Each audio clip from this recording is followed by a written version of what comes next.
Hello বন্ধুরা, আমি আজকে বানিয়েছি পাস্তা। তার জন্য নিয়েছি কিছু সবজি।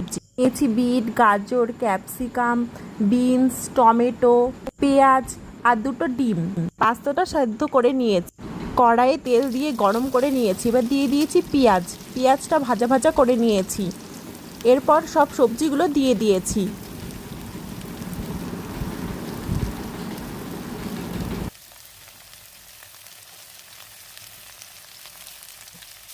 সবজিগুলো একটু মজে গেলে দিয়ে দিয়েছি টমেটো, দিয়ে দিয়েছি পরিমাণ মতো লবণ, হলুদ আর দুটো ডিম।